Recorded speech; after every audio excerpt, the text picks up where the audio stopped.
എല്ലാവർക്കും നമസ്കാരം. ഇന്ന് നമ്മൾ വന്നിരിക്കുന്നത് വളരെ രുചികരമായിട്ടുള്ള ഒരു ഗ്രീൻ പീസ് കുറുമയുടെ റെസിപ്പി ആയിട്ടാണ്. പല തരത്തിലുള്ള ഗ്രീൻ പീസ് കറികൾ നമ്മൾ അപ്ലോഡ് ചെയ്തിട്ടുണ്ട്. വളരെ ടേസ്റ്റ് ആയിട്ടുള്ള ഒരു കറിയാണിത്. ഇത് അപ്പത്തിനും ഇടിയപ്പത്തിനും പൊറോട്ടയ്ക്കും ചപ്പാത്തിക്കും ഒക്കെ നല്ലൊരു കോമ്പിനേഷനാണ്. അപ്പോൾ ആദ്യം തന്നെ നമ്മൾ 1 കപ്പ് ഗ്രീൻ പീസ് ഒരു 4-5 മണിക്കൂർ കുതിർക്കാനിട്ടിട്ട് നന്നായിട്ട് കഴുകി ഒരു പ്രഷർ കുക്കറിലേക്ക് ഇട്ട് കൊടുത്തിട്ടുണ്ട്. ഇതിലേക്ക് ഒരു സവാള നീളത്തിലരിഞ്ഞതും എരിവിന് ആവശ്യമായിട്ടുള്ള പച്ചമുളക്, നമ്മൾ 2 എരിവുള്ള പച്ചമുളക് കീറിയിട്ടിട്ട് കൊടുത്തിട്ടുണ്ട്. ഇതിലേക്ക് ആവശ്യത്തിനുള്ള ഉപ്പും വെള്ളം കൂടെ ഒഴിച്ചിട്ട് നമുക്കിത് ഒന്ന് വേവിച്ചെടുക്കണം. നമ്മളിതിലേക്ക് 1.25 കപ്പ് വെള്ളമാണ് എടുത്തിരിക്കുന്നത്. 1 കപ്പ് ഗ്രീൻ പീസിന് 1.25 കപ്പ് വെള്ളം വെച്ചിട്ടാണ് നമ്മൾ വേവിക്കുന്നത്. നിങ്ങൾക്ക് മാക്സിമം 2 കപ്പ് വരെ ഇതിലേക്ക് വെള്ളം എടുക്കാവുന്നതാണ്. അടച്ചു വെച്ചതിന് ശേഷം ആദ്യം ഒരു മീഡിയം ഹൈ ഫ്ലെയിമിലിട്ടിട്ട് ഒരു വിസിലടിക്കണം. അതിനുശേഷം തീ ഒന്ന് കുറച്ച് വെച്ചിട്ട് ഒരു 4 വിസിലും കൂടെ അടിച്ച് എടുക്കാം. ഇനി ഒരു ഇടികല്ലിലേക്ക് നമ്മൾ 1 ടീസ്പൂൺ കുരുമുളകും 1 ടീസ്പൂൺ വലിയ ജീരകവും 2 ഗ്രാമ്പു, അതുപോലെ തന്നെ 2 ഏലക്ക, ഇതിലേക്ക് ഒരു ചെറിയ കഷ്ണം പട്ട കൂടി ചേർത്ത് കൊടുക്കാം. ഇനി 2 അല്ലി വെളുത്തുള്ളിയും 2 ചെറിയ കഷ്ണം ഇഞ്ചിയും കൂടി ചേർത്തിട്ട് നന്നായിട്ട് ഇതൊന്ന് ചതച്ചെടുക്കണം. അപ്പോൾ പെരിഞ്ജീരകമാണ് ഈ കറിയുടെ ഒരു പ്രധാനപ്പെട്ട ഇൻഗ്രീഡിയൻറ്റ്. അതായത് നല്ല ടേസ്റ്റ് അത് കൊടുക്കും. നന്നായിട്ട് ചതച്ചെടുത്തിട്ടുണ്ട്. ഇനി ഇതിലേക്ക് നമ്മളൊരു 1/4 മുറി തേങ്ങ ചിരകിയത് എടുത്തിട്ടുണ്ട്. ഇതിലേക്ക് 1 ടീസ്പൂൺ പച്ച പെരിഞ്ജീരകവും ഒരു 1/2 ടീസ്പൂൺ കുരുമുളകും കൂടി ചേർത്തു. ഇനി നല്ലൊരു ക്രീമി ടേസ്റ്റ് കിട്ടാൻ വേണ്ടിയിട്ട് ഒരു 8 അണ്ടിപ്പരിപ്പ് ചേർത്ത് കൊടുത്തിട്ടുണ്ട്. അണ്ടിപ്പരിപ്പിന് പകരം നിങ്ങൾക്ക് ബദാം തൊലി കളഞ്ഞതോ തൊലിയോട് കൂടിയതോ ചേർത്തിട്ട് അരയ്ക്കാം. ഒരു 1/2 കപ്പ് വെള്ളം കൂടെ ഒഴിച്ചിട്ട് നല്ല മഷി പോലെ ഒന്ന് അരച്ചെടുക്കാം. നമ്മളിപ്പോൾ ഇത് നന്നായിട്ട് അരച്ചെടുത്തിട്ടുണ്ട്. അപ്പോൾ ഞാൻ അതവിടെ മാറ്റി വെക്കാം. ഇനി ഒരു പാത്രം ചൂടായി വന്നപ്പോഴത്തേക്ക് നമ്മളതിലേക്ക് ഒരു 2 ടേബിൾ സ്പൂൺ ഓയിൽ ഒഴിച്ച് കൊടുത്തിട്ടുണ്ട്. വെളിച്ചെണ്ണയാണ്. വെളിച്ചെണ്ണ നന്നായിട്ട് ചൂടായി വന്നു കഴിഞ്ഞാൽ നമ്മളിതിലേക്ക് ചതച്ച് വെച്ചിരിക്കുന്ന ഇഞ്ചി അതുപോലെ തന്നെ പെരിഞ്ജീരക മിക്സ് ഉണ്ടല്ലോ, അത് ചേർത്തിട്ട് നന്നായിട്ടൊന്ന് വഴറ്റിയെടുക്കുക.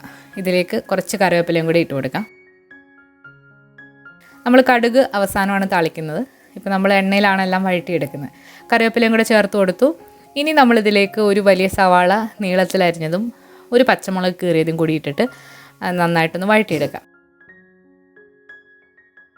ഇനി ഇതിലേക്ക് നമ്മൾ 1 സവാള നീളത്തിലരിഞ്ഞതും 1 പച്ചമുളകും കൂടി ചേർത്തിട്ട് നന്നായിട്ടൊന്ന് വഴറ്റിയെടുക്കണം. പെട്ടെന്ന് വഴണ്ട് വരാൻ വേണ്ടിയിട്ട് നമുക്കിതിലേക്ക് കുറച്ച് ഉപ്പും കൂടി ചേർക്കാം. ഈ സവാളയ്ക്ക് പകരം ചെറിയ ഉള്ളി എടുക്കുകയാണെന്നുണ്ടെങ്കിൽ ഒന്നുകൂടെ നല്ല ടേസ്റ്റാണ്. അപ്പോൾ അത് നിങ്ങളുടെ ഇഷ്ടത്തിന് എടുക്കാവുന്നതാണ്. അപ്പോൾ സവാളയൊക്കെ ഒന്ന് വാടി വന്നു കഴിഞ്ഞാൽ നമുക്കിതിലേക്ക് പൊടികൾ ചേർക്കാം. നമ്മൾ ഈ കുറുമയിൽ മുളക് പൊടി ചേർക്കില്ല, മഞ്ഞൾപ്പൊടിയും മല്ലിപ്പൊടിയും മാത്രമാണ് ചേർക്കുന്നത്. ഒരു 1/4 ടീസ്പൂൺ മഞ്ഞൾപ്പൊടിയും ഒരു 2 ടീസ്പൂൺ മല്ലിപ്പൊടിയും കൂടി ചേർത്തിട്ട് പച്ചമണം നന്നായിട്ടൊന്ന് മാറ്റിയെടുക്കാം. അതുപോലെ ഇതിൽ നമ്മൾ തക്കാളിയും ചേർക്കുന്നില്ല. തക്കാളി വേണമെന്നുണ്ടെങ്കിൽ നിങ്ങൾക്ക് ഒരു പകുതി ചേർക്കാം, നമ്മൾ ചേർക്കുന്നില്ല. ഇനി ഇതിലേക്ക് ഒരു ഉരുളക്കിഴങ്ങൊന്ന് കഷ്ണങ്ങളാക്കിയതും കൂടി ചേർത്തിട്ട് അടച്ചു വെച്ച് നമുക്ക് ഉരുളക്കിഴങ്ങ് നന്നായിട്ട് വേവുന്നവരെന്ന് വെയിറ്റ് ചെയ്യാം. എനിക്ക് ഉരുളക്കിഴങ്ങ് ഗ്രീൻ പീസ് വേവിച്ചപ്പോൾ അതിൻ്റെ കൂടെ ഇട്ടും വേവിക്കാം, പക്ഷെ അന്നേരം അതങ്ങ് ഒരുപാടങ്ങ് ഉടഞ്ഞു പോകും. അപ്പം ഗ്രീൻ പീസിൻ്റെ ആവിയൊക്കെ പോയിട്ട് നന്നായിട്ട് വെന്ത് വന്നിട്ടുണ്ട്. നമുക്കൊന്ന് തുറന്ന് നോക്കിയിട്ടൊന്ന് ഇളക്കി കൊടുക്കാം. വെള്ളമൊക്കെ ആവശ്യത്തിന് ഉണ്ട്. ഇനി വേണമെന്നുണ്ടെങ്കിൽ കുറച്ചുകൂടി നിങ്ങൾക്ക് ചേർത്ത് കൊടുക്കാവുന്നതാണ്. ഈ സമയം കൊണ്ട് ഉരുളക്കിഴങ്ങ് നന്നായിട്ട് ഒന്ന് വെന്തോന്ന് നോക്കാം. ഉരുളക്കിഴങ്ങ് വേവാനായിട്ട് കുറച്ച് സമയം എടുക്കും. അപ്പോൾ അതുവരെ അടച്ചു വെച്ചിട്ട് ചെറുതീയിലിട്ട് വേവിച്ചെടുക്കാം. അപ്പോൾ ഉരുളക്കിഴങ്ങൊക്കെ നന്നായിട്ട് വെന്ത് വന്നിട്ടുണ്ട്. ഇനി ഇതിലേക്ക് നമ്മൾ നേരത്തെ തയ്യാറാക്കി വെച്ചിരിക്കുന്ന അരപ്പും കൂടി ചേർത്തിട്ട് അരപ്പിൻ്റെ പച്ചമണം ഒന്ന് മാറ്റിയെടുക്കാം. ഒരുപാട് ഇട്ടങ്ങ് തിളപ്പിക്കേണ്ട, ജസ്റ്റ് ഒന്ന് ചൂടായി വരുമ്പോഴത്തേക്ക് പച്ചമണം മാറിക്കിട്ടും. നല്ല ക്രീമി ആയിട്ടുള്ളൊരു കറിയാണ്, നല്ല റിച്ചാണ്. നന്നായിട്ട് പച്ചമണമൊക്കെ മാറി വന്നിട്ടുണ്ട്. ഇനി നമ്മൾ ആ മിക്സിയുടെ ജാറ് കഴുകി കുറച്ച് വെള്ളം കൂടെ ഒഴിച്ചു കൊടുത്തു. ഇനി അതൊന്ന് ചെറുതായിട്ട് തിള വന്നപ്പോഴത്തേക്ക് നമ്മൾ വേവിച്ച് വെച്ചിരിക്കുന്ന ഗ്രീൻ പീസും കൂടി ചേർത്തിട്ട് കുറച്ച് വെള്ളം കൂടി വേണമെന്നുണ്ടെങ്കിൽ ചേർക്കാം. കാരണം ഇത് ഇരിക്കുന്നതോറും കുറച്ചുകൂടെ കുറുകി വരുന്നൊരു കറിയാണ്. വളരെ ടേസ്റ്റി ആയിട്ടുള്ളൊരു ഗ്രീൻ പീസ് കുറുമയാണ്.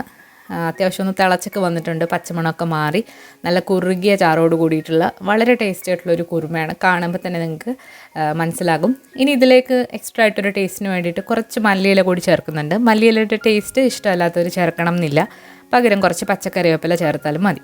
നമ്മളിവിടെ മല്ലിയിലയാണ് ചേർത്തത്. നന്നായിട്ട് മിക്സാക്കിയിട്ട് തീ നമുക്ക് ഓഫ് ചെയ്യാം. ഇനി അവസാനമായിട്ട് ഇതിലേക്ക് കുറച്ച് കടുക് താളിച്ചിടുന്നുണ്ട്. ഇത് ഓപ്ഷണൽ ആണ്, നിങ്ങൾക്ക് വേണമെന്നുണ്ടെങ്കിൽ ചെയ്താൽ മതി. വെളിച്ചെണ്ണയിലോ നെയ്യിലോ നിങ്ങൾക്ക് കടുക് വറുത്ത് ഇടാം. കടുക് ഒന്ന് പൊട്ടി വന്നു കഴിഞ്ഞാൽ കുറച്ചധികം ചെറിയുള്ളി വട്ടത്തിലരിഞ്ഞാണ്. ചെറിയുള്ളി നിങ്ങളുടെ ഇഷ്ടത്തിന് എടുക്കാവുന്നതാണ്. ചെറിയുള്ളി നന്നായിട്ട് മൂപ്പിച്ചെടുക്കണം.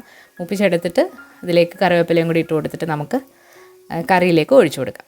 ഇതുവരെ നിങ്ങളിങ്ങനെ ഗ്രീൻ പീസ് കുറുമ ഉണ്ടാക്കി നോക്കിയിട്ടില്ലെങ്കിൽ തീർച്ചയായിട്ടും ഒരു തവണ ഒന്ന് ട്രൈ ചെയ്ത് നോക്കിയിട്ട് നിങ്ങളുടെ അഭിപ്രായങ്ങൾ അറിയിക്കുക. നമ്മൾ ഗ്രീൻ പീസിൻ്റെ സ്റ്റൂവും അതുപോലെ തന്നെ തേങ്ങ ചേർക്കാത്ത ഗ്രീൻ പീസ് കറിയും ഒക്കെ അപ്ലോഡ് ചെയ്തിട്ടുണ്ട്. ഒരുപാട് പേര് ട്രൈ ചെയ്ത് നോക്കിയിട്ടുള്ളതാണ്. അതുപോലെ തന്നെ ടേസ്റ്റ് ആയിട്ടുള്ളൊരു കറിയാണിത്. അപ്പോൾ എല്ലാവരും ഒന്ന് ട്രൈ ചെയ്ത് നോക്കുക. പുതിയ റെസിപ്പി വീഡിയോകളുമായിട്ട് നമുക്ക് വീണ്ടും കാണാം.